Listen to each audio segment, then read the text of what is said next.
શું માનો છો કે વ્યક્તિગત એવા કારણોસર તમારે રાજીનામું આપવું પડે છે? કારણ કે તમારી સાથે હતા, આંદોલન પણ તમારી સાથે ઘણા બધા લોકો કર્યા છે. ચોક્કસથી 108 દિવસની જેલ અમે સાથે કાપી છે, ભાવનગર અને ત્યારબાદ રાજકોટની જેલ.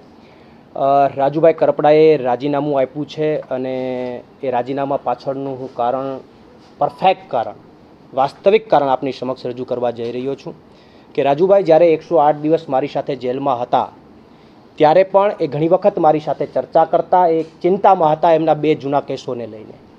એમના ઉપર 307 2 વાર એમની ઉપર જૂના કેસો છે, 2015 અને ત્યારબાદ એક કેસ થયેલો છે. આ બંને કેસોને લઈને વારંવાર ચિંતામાં હતા. એક કેસમાં એમને 5 વર્ષની સજા થયેલી છે, સુરેન્દ્રનગર કોર્ટે એમને 5 વર્ષની સજા કરેલી છે અને બીજો કેસ છે જજમેન્ટ ઉપર હતો. બીજા કેસની અંદર એમના પરિવારના 4 થી 5 સભ્યો હતા. ત્યારે એ જ્યારે જેલમાં હતા ત્યારે પણ એમને અનેકવાર મારી સાથે ચર્ચાઓ કરી, એમણે ચિંતા વ્યક્ત કરી કે આ કેસની અંદર મને સજા થશે, બીજું જજમેન્ટ છે એમની અંદર પણ મને સજા થશે, હું ચૂંટણી નહીં લડી શકું.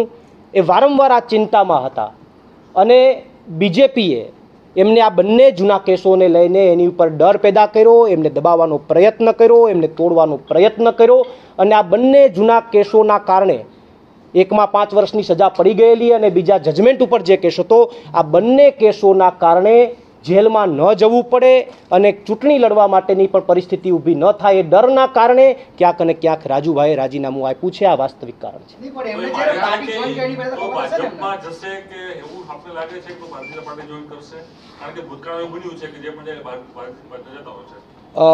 એ કઈ પાર્ટી જોઈન્ટ કરશે એ ટૂંક સમયમાં આપ સૌને ખબર પડી જશે, પણ તર્ક સાથે કહું કે જો એ બીજેપી જોઈન્ટ કરશે તો એનો સીધો મતલબ એ થશે કે બીજેપીએ જૂના કેસોના પ્રેશર ટેકનિક વાપરી એમને રાજીનામું અપાયું છે, તો જ એ બીજેપી જોઈન્ટ કરશે. અન્યથા એવી વાત કરશે કે મને કોઈ નારાજગી છે તો એ કોઈ પાર્ટી જોઈન્ટ નહીં કરે. એટલે તમને એનો જવાબ ટૂંક સમયમાં મળી જશે કે નારાજગી છે વાસ્તવિકમાં કે બીજેપીએ પ્રેશર ટેકનિક વાપરી છે. જે જેલની અંદર જે વાત મળી છે એમની અંદર મને પણ સમાચારો એવા મળ્યા છે કે ભાજપ વતી કોઈ લોકો એમને મળવા આવતા હતા. હું રાજકોટ જેલ પ્રશાસન અને ભાવનગર જેલ પ્રશાસન બંને જેલ પ્રશાસનોને વિનંતી કરું છું કે સીસીટીવી ફૂટેજ જાહેર કરે મીડિયા સમક્ષ, તો દૂધનું દૂધ અને પાણીનું પાણી થાય. 31 તારીખે જે દિવસે જામીન મળ્યા એ દિવસે પણ ઘણા બધા ત્યાંના લોકો અથવા લોકમુખે એવી ચર્ચાઓ સાંભળવા મળી કે એમને કોઈ ભાજપ વતી મળવા આવ્યું છે. એ રાત્રે ખૂબ લેટ નાઇટ જેલમાંથી બહાર નીકળ્યા છે, 7, 7:30, 8, 9 વાગે બહાર નીકળ્યા છે. તો જનરલી કેટલા વાગે એમનું ત્યાં બીડું જમા થયું? અમારું બીડું તો ન જમા થયું, અમે તો સાથે હતા, બધાને સાથે કોર્ટે જામીન આપ્યા, તો અમારું બીડું તો ન જમા થયું. એમનું બીડું કેમ, કઈ રીતે એટલું વહેલું જમા થઈ ગયું, કોણ કેટલા વાગે બીડું જમા કરાવવા આવ્યું, આ બધું જો અમે રાજકોટ જેલ પ્રશાસનને વિનંતી કરીએ છીએ કે સીસીટીવી ફૂટેજ બહાર પાડો તો દૂધનું દૂધ અને પાણીનું પાણી થાય.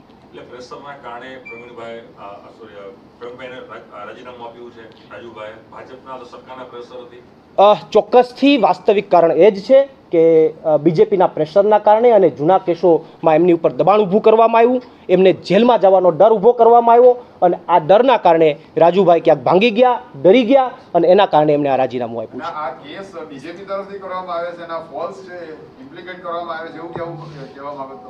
કેસ છે એમના જૂના કેસ છે અને એ કેસ એક જજમેન્ટ ઉપર હતો અને એકમાં સજા થયેલી હતી. એ નીચલી કોર્ટે સજા કરી હતી અને સેશન્સમાં કેસ ચાલતો હતો ફરીથી. તો કેસ જૂના કેસો હતા, પરંતુ એ કેસને લઈને પ્રેશર બનાવવામાં આવ્યું છે.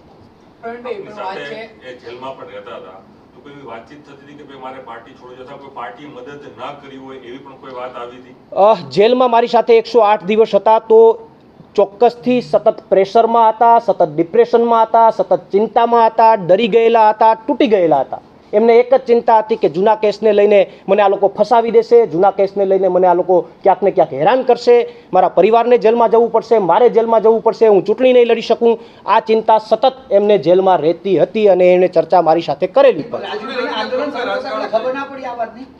એ પ્રશ્ન તમે રાજુભાઈને પૂછી શકો અને રાજુભાઈ જેનો જવાબ આપશે કે એમણે કયા પ્રેશર ટેકનિકથી એમણે આવું કર્યું અને આંદોલન શરૂ કરતા હતા તો એમણે આ શા માટે ન વિચાર્યું.